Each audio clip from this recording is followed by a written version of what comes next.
कलाकृतियों की इंपॉर्टेंस बताते हुए हमारी मिनिस्ट्री ऑफ कल्चर की जो जॉइंट सेक्रेटरी हैं लिली पांड्या, उन्होंने कहा प्राचीन वस्तुओं का भौतिक और अमूर्त दोनों मूल्य हैं। वे सांस्कृतिक विरासत, समुदाय और राष्ट्रीय पहचान की निरंतरता का हिस्सा हैं। इन कलाकृतियों को लूटकर आप इस मूल्य को लूट रहे हैं और ज्ञान और समुदाय की निरंतरता को तोड़ भी रहे हैं। नमस्कार दोस्तों, स्वागत है आप सभी का पाथफाइंडर पर।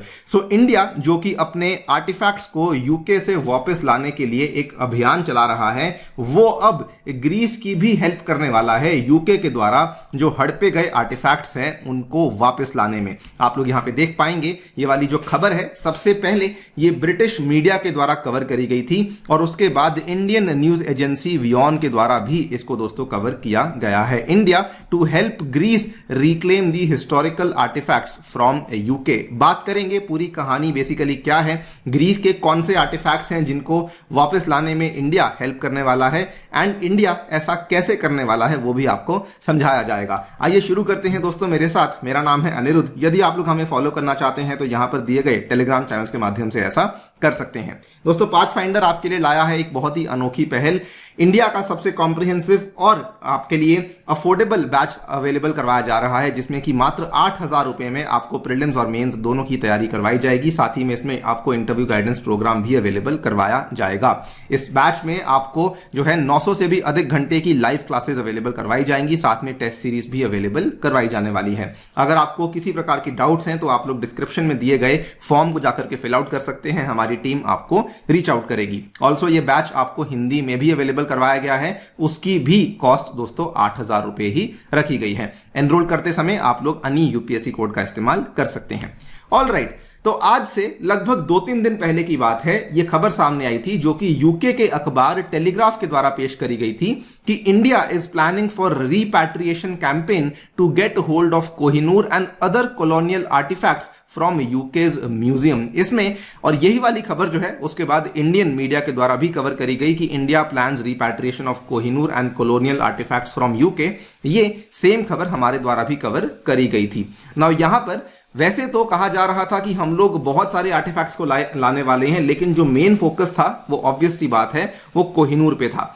आर्कियोलॉजिकल सर्वे ऑफ इंडिया के द्वारा यह बताया गया था कि we are now leading efforts to reclaim objects जिनकी तस्करी करी गई है भारत से सिंस इंडिपेंडेंस, और कई सारे अधिकारी हैं नई दिल्ली में जो कि इस चीज को लेकर कोऑर्डिनेट कर रहे हैं with various diplomats in London कि किस तरीके से उन चीजों को वापस भारत के अंदर लाया जाए। बल्कि इसमें इन्होंने यह भी बताया है कि ये जो रिपैट्रिएशन का प्रोसेस है इसमें सबसे पहले जो छोटी आइटम्स हैं जिनको लेकर जाया गया था उनको वापस लाया जाएगा और फिर धीरे धीरे जो बड़ी बड़ी आइटम्स हैं उनको भी वापस लाया जाएगा। The long work will begin with what is considered the easiest targets, जो कि जैसे कि छोटे मोटे म्यूजियम्स के पास जो पड़ा हुआ है सामान, जो प्राइवेट कलेक्टर्स के पास सामान पड़ा हुआ है उसको वापस लाया जाएगा एंड धीरे धीरे then efforts will turn to larger institutions and the royal collections. इसमें बल्कि इन्होंने ये भी कहा है कि जितने भी हिंदू स्टैचूज, अमरावती के मार्बल्स जो भी यहां से चुराए गए हैं ड्यूरिंग द ब्रिटिश रूल, उन सभी चीजों को वापस इंडिया में लाया जाएगा। नाउ इसी के साथ साथ आपको बता दें कि केवल भारत ही नहीं है जहां से इन आर्टिफैक्ट्स को, इन कलाकृतियों को ले जाया गया था, और भी कई सारे देश हैं जहां से इन आर्टिफैक्ट्स को लेकर जाया गया था। फॉर एग्जांपल अगर हम बात करते हैं 2 इंपॉर्टेंट देशों की तो उसमें ग्रीस आता है जो कि काफी लंबे टाइम से अपने एल्गिन मार्बल्स को सीक कर रहा है, जो कि अगेन ब्रिटेन के द्वारा ले जाए गए थे। नंबर 2 पे दोस्तों नाइजीरिया आता है, जिनके द्वारा जो बेनिन ब्रॉन्जेस थे जो कि नाइजीरिया में थे वो भी ब्रिटेन के द्वारा ले जाए गए थे। अगर ग्रीस की बात करते हैं तो ये वाले वो आर्टिफैक्ट्स हैं जो कि ग्रीस के द्वारा सीक किए जा रहे हैं। ये जो आप यहां पे देख पा रहे हैं ये कुछ नहीं बल्कि ये एल्गिन मार्बल्स हैं।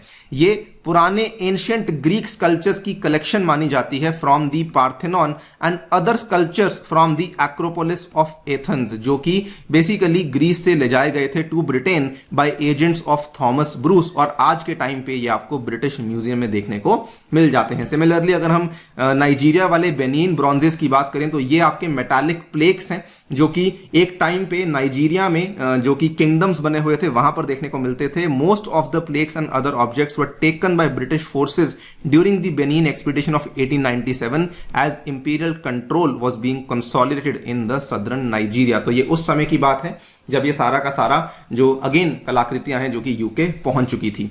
काफी लंबे टाइम से ग्रीस कोशिश कर रहा था कि हम इन एल्गिन मार्बल्स को वापस लेकर आ सकें, और इनफैक्ट ग्रीस जो है वो काफी लंबे टाइम से डिप्लोमेटिक सपोर्ट भी खोज रहा था कि कोई लीडिंग ग्लोबल पावर आए जो कि उनकी हेल्प कर सके। But now finally the tables have turned for Greece, क्योंकि नाउ उनको लग रहा है India can now help Athens materialise its long cherished dream. और यहीं पर बताया गया है कि इंडिया ने बल्कि ये भी कहा है कि हम लोग आपकी हेल्प करेंगे। India is mulling over throwing its diplomatic weight behind Greece and other nations in a quest कि हम लोग आप सभी की हेल्प करने वाले हैं यूके से इन आर्टिफैक्ट्स को वापस लाने के लिए। यह बल्कि भारत के द्वारा चलाई गई एक ग्लोबल इनिशिएटिव है। यह औपनिवेशिक विनियोग के पीड़ितों को समर्थन करने के लिए भारत की वैश्विक पहल का एक अहम हिस्सा बन चुका है। बल्कि अगेन इंडिया ने यह भी कहा है कि क्योंकि हम लोग फिलहाल G20 के चेयर हैं, तो हम लोग G20 के मंच का इस्तेमाल करने वाले हैं। We would seek a consensus between the nations and as the G20 chair हम लोग उसी फोरम का इस्तेमाल करेंगे in order to achieve the tangible outcomes. हम लोग we can be a voice at that table for other nations facing these issues. ये बल्कि भारत के द्वारा कहा गया है। अगेन भारत ऐसा करना चाह रहा है। उन्होंने कहा है कि हमारी अध्यक्षता के दौरान हम वैश्विक दक्षिण यानी कि ग्लोबल साउथ के चैंपियन बनना चाहते हैं।